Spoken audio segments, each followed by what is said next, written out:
Oke, assalamualaikum warahmatullahi wabarakatuh. Apa kabar semuanya? Semoga sehat-sehat saja ya. Hari ini kita akan melanjutkan pembahasan mata kuliah statistik dengan topik probability atau probabilitas. Nah, ini materinya saya ambil di buku textbook kita, karangan Lin et al. Ini outline hari ini kita akan membahas 7 subtopik. Yang pertama kita akan membahas tentang apa itu probability, eksperimen, event, dan outcomes. Kemudian yang kedua kita akan mengassign probabilities itu menggunakan 3 macam approach. Yang pertama classical approach, lalu empirical approach, dan subjective approach. Yang ketiga kita akan menghitung probabilities menggunakan rules of addition. Yang keempat rules of multiplication. Yang kelima kita akan menghitung probability menggunakan contingency table. Kemudian yang keenam kita akan menghitung probabilities menggunakan Bayes theorem. Kemudian yang ketujuh kita akan menentukan jumlah dari outcomes yang ada menggunakan principle of counting. Langsung saja kita mulai. Yang pertama ini tentang definisi. Nah, yang pertama definisi probability terlebih dahulu. Definisinya adalah probability adalah nilai yang berada di kisaran 0 sampai 1 dan dia inklusif. Inklusif di sini berarti hanya berada di kisaran 0 sampai 1. Nah, tidak mungkin di luar itu. Nah, lalu probability ini juga mendeskripsikan relative possibility. Jadi kemungkinan terjadinya event. Nah, ini contohnya ya. Ini nilainya adalah 0 sampai 1. Jadi kalau 0 berarti probabilitasnya itu tidak ada atau tidak, eventnya itu tidak mungkin terjadi. Kalau 1 berarti eventnya itu pasti terjadi. Semakin mendekati 1 berarti dia semakin mungkin terjadi, semakin besar kemungkinannya terjadi. Semakin mendekati 0, semakin kecil kemungkinannya terjadi. Contohnya event di sini adalah kalau 0 yaitu probabilitas dari matahari itu menghilang dalam tahun ini. Nah, ini tidak mungkin terjadi. Kalau misalnya terjadi berarti sudah kiamat ya nanti. Nah, kemudian di sini probabilitasnya 1 pasti terjadi. Eventnya apa? Kemungkinan terjadinya hujan di Florida tahun ini. Nah, di sini ada probabilitas tengah. Ini adalah kemungkinan munculnya head dalam toss koin. Jadi di sini kalau misalnya kita melempar koin, kan di koin itu ada head, ada tail di sini. Jadi kemungkinannya sama-sama setengah. Jadi possibility-nya atau nilai probability-nya adalah setengah. Nah, kemudian akan ada event-event lain yang berada di antara 0 sampai 1. Ini contohnya ya, yaitu kemungkinan Slowpoke akan memenangkan Kentucky Derby. Yang di sini ada kemungkinan yang lebih besar terjadinya, yaitu kemungkinan kenaikan pajak federal di sini. Jadi nanti untuk probabilities nilainya harus di antara 0 sampai 1, tidak mungkin di luar ini. Nah, ini ya, value mendekati 0 berarti sangat kecil kemungkinan terjadinya. Kemudian value mendekati 1 berarti dia sangat besar terjadinya. Nah, kemudian kita akan mendefinisikan apalagi eksperimen, outcome, dan event. Nah, jadi di sini eksperimen, outcome, dan event ini harus kita definisikan untuk menghitung probability di sini. Kalau eksperimen itu adalah satu proses yang akan menyebabkan terjadinya beberapa possible resultnya. Jadi hanya satu event. Nah, di sini satu event tersebut akan menghasilkan beberapa result. Nah, result di sini adalah si outcome. Nah, outcome di sini adalah result tertentu dari satu eksperimen. Nah, kemudian ada juga yang namanya event. Nah, event ini adalah satu kumpulan dari satu atau lebih outcome dari satu eksperimen. Jadi, kalau kita melakukan eksperimen, itu akan menghasilkan beberapa outcomes. Nah, dari outcomes ini mungkin akan dikelompokkan itu menjadi satu event di sini. Lebih gampangnya kita lihat di tabel ini. Nah, ini ya. Nah, di sini eksperimen yang pertama itu kita mengocok dadu ya di sini. Nah, lalu apa outcomes-nya? Outcomes-nya mungkin dia akan muncul 1, 2, 3, 4, 5, 6. Jadi ada 6 possible outcomes-nya semuanya. Nah, kemudian kalau eventnya ada apa aja? Nah, event bisa salah satu possible outcomes, bisa juga kelompok possible outcomes. Misalnya apa nih? Misalnya kita pengen mengamati berapa probabilities yang muncul itu adalah event number atau apa namanya itu yang genap ya di sini. Berarti kalau yang genap kan di sini ada 2, 4 dan 6. Berarti ada 3 possible outcomes ya. Kemudian event lain yang mau kita amati adalah number yang lebih besar dari 4. Nah, kalau lebih besar dari 4 berarti ada 5, ada 6. Kemudian apalagi misalnya contohnya kita mau mengamati 3 atau kurang. Berarti bisa 3, bisa 2 dan bisa 1. Nah, itu adalah eksperimen, outcomes dan event. Nah, contoh lainnya lagi. Eksperimennya apa? Eksperimennya ada menghitung berapa jumlah member dari board of directors dari Fortune 500 companies yang umurnya itu 60 tahun, yang lebih dari 60 tahun. Oke, jadi eksperimennya apa? Kita mau menghitung berapa sih jumlah BOD dari Fortune 500 companies ini, di mana BOD-nya itu berumur lebih dari 60 tahun. Itu ada eksperimennya. Outcomes-nya apa saja? Berarti tidak ada satupun yang berumur 60 tahun. Kemudian ada 1 yang berumur 60 tahun, ada 2 yang berumur 60 tahun, dan seterusnya. Mungkin ada 29 yang berumur 60 tahun, ada 48 yang berumur 60 tahun, dan seterusnya. Kita nggak tahu jumlah total BOD-nya. Kalau misalnya satu companies itu jumlah BOD-nya ada 5, katakanlah, berarti 5 kali 500 berarti akan ada 2500 BOD. Nah, mungkin possible outcomes-nya sampai 2500 BOD yang berumur lebih dari 60 tahun. Jadi semua possible outcomes. Nah, kalau event misalnya kita mau lebih dari 13 yang berumur 60 tahun. Kemudian atau kurang dari 20 yang berumur 60 tahun. Nah, jadi itu ya bedanya antara eksperimen, outcomes, dan event. Nah, biasanya probability yang akan kita cari itu adalah probability dari event di sini. Nah, kemudian kita masuk ke outline kita yang kedua, approach untuk mengassign probabilities. Jadi kalau misalnya kita mau mencari tahu probabilities itu ada 3 macam pendekatan. Yang pertama itu ada pendekatan klasikal, kemudian empirical, lalu subjektif. Kita masuk ke klasikal terlebih dahulu. Nah, ini ya, classical probabilities itu cara kita menghitung atau mengassign probability itu dengan cara ini. Probability dari sebuah event itu ada number of favorable outcomes-nya dibagi dengan total number of possible outcomes. Jadi outcomes apa saja yang termasuk di event ini dibagi dengan total semua possible outcomes yang bisa terjadi. Oke, misalnya contohnya nih, kita mau rolling dadu atau mengocok dadunya. Kemudian eventnya apa nih? Nah, eventnya adalah dadu yang muncul itu adalah event number. Event number berarti yang genap. Nah, kita cari terlebih dahulu possible outcomes-nya.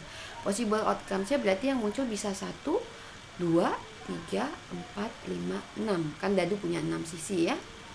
Nah, kemudian karena yang kita pengen adalah yang event, berarti event number di sini atau possible outcomes-nya itu adalah yang genap, yaitu 2, lalu 4 dan 6. 2, 4 dan 6. Kemudian dibagi dengan total possible outcomes. Total possible outcomes-nya ada 6. Jadi probability dari even number itu adalah 3 dibagi dengan 6. 3 ini adalah favorable outcomes, 6 ini adalah total possible outcomes. Berarti probability dari even number yang muncul itu adalah yang genap itu adalah 0,5 atau setengah atau 50%.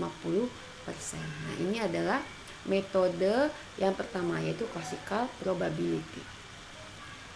Nah, sebelum masuk ke pembahasan berikutnya, kita harus tahu ada yang namanya mutually exclusive dan collectively exhaustive. Mutually exclusive ini apa?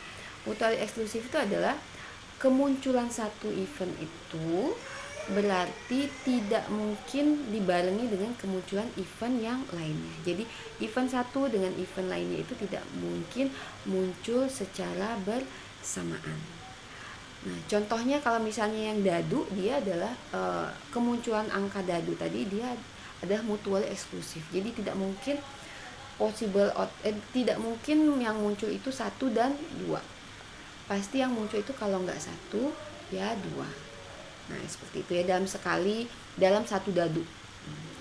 Kemudian kalau collectively exhaustive itu adalah di sini disebutkan adalah paling tidak satu dari event itu harus terjadi ketika dilakukan eksperimen. Nah, artinya di sini kalau misalnya kita menghitung probability dan dia itu adalah collectively exhaustive, berarti kalau misalnya tadi probability dari event number, nah itu pasti terjadi dalam satu eksperimen. Jadi paling tidak ada satu event yang terjadi ketika dilakukan eksperimen. Nah, kemudian kita masuk ke approach yang kedua, yaitu empirical probability. Nah, di sini kalau tadi kita ke classical probability, cara mencarinya itu adalah favorable outcomes dibagi dengan total possible outcomes. Nah, kalau empirical probability, dia mengassign probability itu dari satu event terjadi itu berdasarkan apa yang terjadi di masa lampau. Jadi sudah ada kejadian di masa yang lampau, beberapa kejadian di masa lampau. Nah, kemudian dia hitung berapa kemungkinannya satu event terjadi dibagi dengan total keseluruhan observasinya. Nah, di sini berarti empirical probability itu adalah probabilitas dari suatu event terjadi. Dia merupakan fraction, pecahan dari berapa jumlah similar event yang terjadi di masa yang lampau, berapa jumlah kejadian event di masa yang lampau. Nah, ini formulanya ya, empirical probability adalah berapa event yang terjadi dibagi dengan berapa kali observasi. Nah, empirical probability ini dia itu berangkat berdasarkan ini law of large number. Nah, di sini disebutkan ketika kita melakukan beberapa kali percobaan, beberapa kali trial, dan trialnya itu sangat banyak jumlahnya, biasanya empirical probability itu akan mendekati true probability. Jadi probabilitas yang sebenarnya, meskipun itu berdasarkan percobaan saja, percobaan di masa lalu. Tapi kalau misalnya itu terus kita lakukan dan sangat banyak kita lakukan, nah itu akan mendekati true probability, probabilitas sebenarnya. Jadi semakin banyak observasi berarti semakin akurat probabilitasnya. Nah, ini contohnya ya. Ini kita lagi melakukan eksperimennya adalah toss coin. Koinnya kita toss di sini. Kemudian berarti resultnya apa? Resultnya bisa head or tail. Nah, kalau berdasarkan classical approach, kan berarti kan kemungkinan munculnya head itu adalah langsung aja 1 dibagi 2, karena favorable outcomes-nya adalah si head dan total possible outcomes-nya ada 2, head dan tail, berarti 1/2. Nah, kalau pakai metode empirical berarti kita lihat nih berdasarkan percobaan yang ada. Nah, di sini kita lihat ada berapa kali percobaan. Ada 1 kali percobaan, 10, 50, 100, 500, 1000 sampai 10 kali percobaan. Kemudian kita hitung relatif frekuensinya dari kemunculan koin yang bergambar kepala atau head di sini. Nah, percobaan pertama itu tidak muncul kepala, berarti relatif frekuensinya adalah 0. 10 kali percobaan, berapa jumlah head yang muncul? Ternyata 3 kali, berarti frekuensinya atau probability-nya berarti 0,3 atau 3 dibagi 10. Nah, kemudian pas 50 kali percobaan yang muncul 26, berarti relatif frekuensinya adalah 26 dibagi 50, yaitu 0,52, dan seterusnya. Semakin besar, semakin banyak trial kita, percobaan kita, semakin mendekati true probability, semakin mendekati 0,5 di sini. Jadi 10.000 kali percobaan, relatif frekuensinya adalah 0,5027. Jadi berdasarkan empirical approach, probability-nya nilainya adalah setengah, sama dengan probability ketika menggunakan classical approach. Nah, ini contoh lainnya. Pada tanggal 1 Februari 2003, Space Shuttle Columbia itu meledak. Nah, di sini ini adalah kejadian kedua dalam 113 space mission NASA. Nah, berdasarkan informasi ini berarti berapa probabilitas misi yang akan datang itu akan sukses. Nah, kalau kita pakai classical approach, kan classical approach itu kan dia melihat dia melihat kejadiannya itu, misalnya ada event terjadi, satu meledak, satu tidak meledak, berarti kan probabilitasnya setengah. Nah, kalau kita menggunakan si empirical probability, kita berdasarkan data historis yang ada.